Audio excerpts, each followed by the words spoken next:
Hi everyone, I'm Donna Stellhorn, your practical astrologer, and today we are talking about the full moon. It's on August 9. It's at 17 degrees of Aquarius. The Lion's Gate lines up a day before this full moon, and that unprecedented talent triangle I've been talking about is lit up because Mars is forming a kite pattern, activating the energy. Yeah, that sounded like a lot. It's a lot, and that's what we're going to talk about. In unprecedented times, it's very important to be flexible and resilient, and this full moon in Aquarius gives you a chance to change directions while you're in motion. So this is the energy that I'm seeing for this full moon. It's that Mars is making a trine both to Uranus and to Pluto, and it's making that opposition to Saturn and Neptune, and that forms this kite configuration. So while you are doing all of the things that you're doing, and there are lots of things that you're doing, you can, say, shift one direction towards Uranus and do something completely unexpected, out of the box.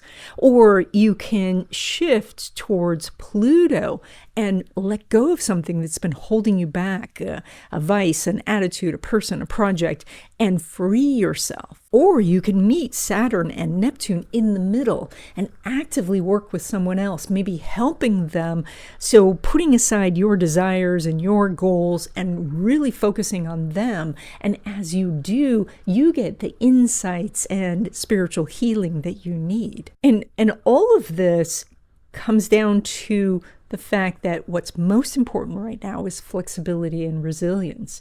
And I was reading Seth Godin's blog, and he was talking about resilience and being able to move forward even though things haven't worked out. You know, that when things don't work out, that we try something else, and then we try something else, and we try something else.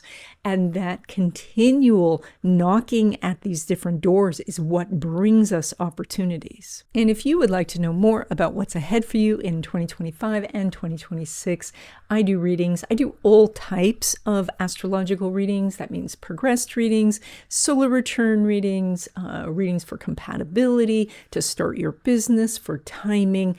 So if you're interested, there's a link in the description. And then at the end of this video, we're going to continue talking about your money houses and how to find the hidden money in your chart. Okay, Aquarius, this is the full moon, your full moon, and that means you are halfway through your lunar year. And so this is like an extra full moon energy for you. So the best thing to do right now is to look back over this last 6 months and say to yourself, how am I doing? How far have I come on my goals? Am I making good progress? Have my goals changed? Am I heading in a new direction? That is quite likely. And so is there something about those old goals that is still relevant? Or is it that you just got distracted and you do want to pull those in? And because you're doing a lot of relationship energy, to go and ask people and ask them, how am I doing? What could I do differently? And get their advice. Now, when it comes to relationships, the interesting energy that you're doing right now is that the Sun is making a sesquiquadrate to Saturn, which is your co-ruler. And that energy is about enjoying the puzzle rather than getting frustrated by it. And yeah, you're going to hear me say that a lot, because that's the energy that you're doing, is to say, if you can say, I just enjoy solving the problem, then everything shifts when it comes to friendships and connections, and that can be anything from the schedule or how they communicate or what they want to do versus what you want to do. If you look at it as this is part of the adventure, then things could go very well. If you're frustrated by the fact that there's always something that's not meshing, then it's not so comfortable. Now, when it comes to your money, you pull money from Neptune, which is sitting with Saturn, which says lots of work and opportunities, and the Jupiter, which is sitting there with Venus in your house of work, which is just expanding the amount of work that you have. So right now, I think you're going to be very busy. A lot of these things can lead to money in the future. But that's where you need to differentiate, because that Jupiter with the Venus says that you're tending towards the things that you want to do, but not necessarily the things that are going to lead to money. So think about that when you're deciding how to spend your time. That doesn't mean you're supposed to do things that you don't want to do. This is positive energy, but it does say that you could make a pivot, you could make a shift towards things that could be profitable. Now, when it comes to money from business or from investments, you have very good energy for making more money than usual. Mercury is making a nice trine to Neptune. This is the second time because of the retrograde. In fact, this is a really long period because Mercury is going to go stationary and then turn direct, and all of that time it's going to be making the trine. So again, it kind of explains why you're doing so much energy in that area of work. So because the opportunities are really there right now. Now, when it comes to money derived from career, so that would be a paycheck, it's not quite as straightforward because there's no aspect going on between Jupiter and Neptune.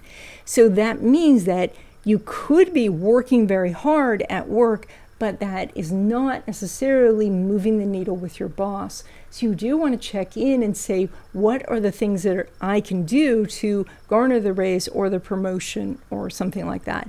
But because there's no aspect going on right now, you might not even get the meeting. So you want to find a way to communicate with that person probably after Mercury goes direct.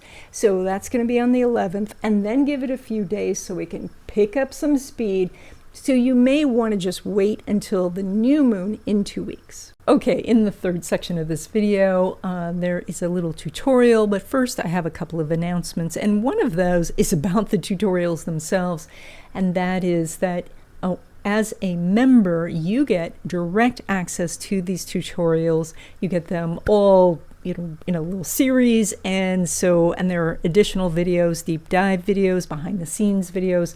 And so if you're really interested in astrology, then consider joining.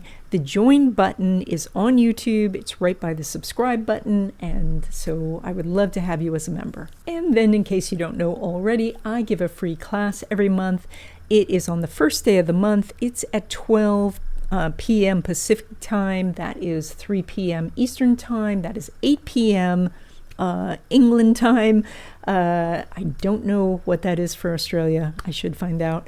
But in this class, we do an astrological overview of the month, and then we write our monthly wishes together. We pick what we're going to focus on for the month, and then we do a short meditation where we energize this all together, all of our lists.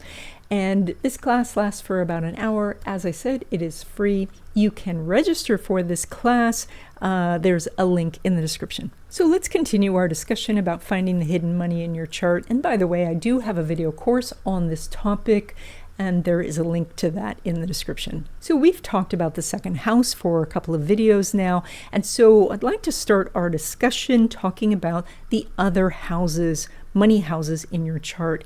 You have 4 total money houses in your chart, and the second house is the most important one, but the others do play an important role. So there's the 5th house, and the 5th house is about speculation and money derived from real estate. So if you're a person who's going to roll the dice, invest in crypto, take a chance on buying a business or starting up a business, that energy will show up in the 5th house. Now, additionally, because real estate is the 4th house and the 5th house is the second from the 4th house, so in derivative houses, we are deriving charts from the individual houses. So the second from the 4th house would be money derived from real estate. And so if you work in real estate, if you work in construction, if you do anything basically in the trades, or you do home decor, or you rent out part of your house, that all would be covered by the 5th house, or at least the money derived from those activities would be covered by the 5th house. Then there's the 8th house. Now, the 8th house is money from business. It is money from investments. It is money from partnerships. It's also inheritance, gifts, royalties, residuals, passive income sources, and the lottery. Now, the lottery is different than speculation for the 5th house. That type of speculation in the 5th house is more like poker, where you are head-to-head against another individual or the house. versus the lottery where there is mutual betting that happens and then someone walks away with the prize. And then this is money from partnerships that includes marriage. And that's because the 7th house is your partner, the person that you marry or your business partner. And then in derivative houses, the 2nd from the 7th, which is the 8th house, would be money derived from partnership. And then there is the 11th house, and the 11th house is money derived from career. So again, we're using derivative houses. The 10th house is your career, and so the 2nd from the 10th would be money derived from career. And that would include working for somebody else or doing some sort of contract work, especially if you're in some sort of temp agency where you're going from business to business. This is also, though, for people who work in their own business, but they are integral for that business, such as a doctor whose name is on the plaque. And so if the doctor's not there, there is no business.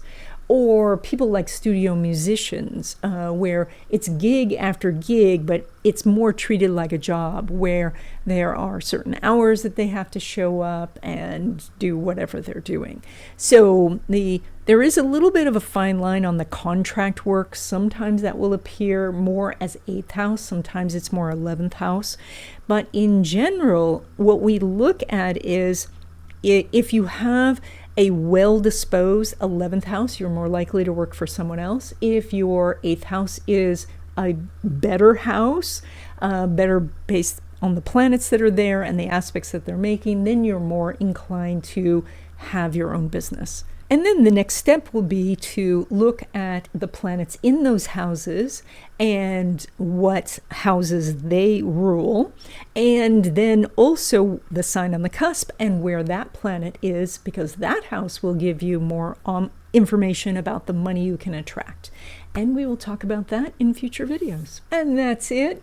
I put out an illustrated newsletter once a week, and if you like astrology and you love black cats, this is something you'll want to subscribe to. There's a link in the description, and I will see you in the next video.